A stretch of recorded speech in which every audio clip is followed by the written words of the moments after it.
امسح دمومي يا بقية آل هاشم.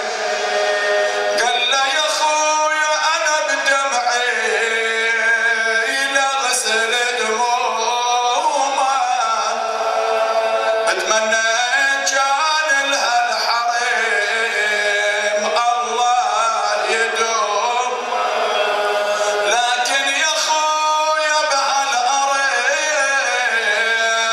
يومي ويومك وتضيع من بعدي وبعدك الفواطن،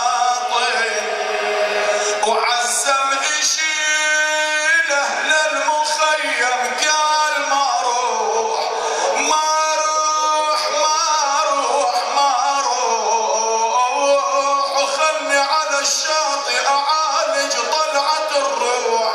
ليش ابو فاضل؟ انا ما اقدر اروح للخيم وانظر زينب تنوح، وانظر دمع سكنة على الخدين ساكن، وانظر دمع سكنة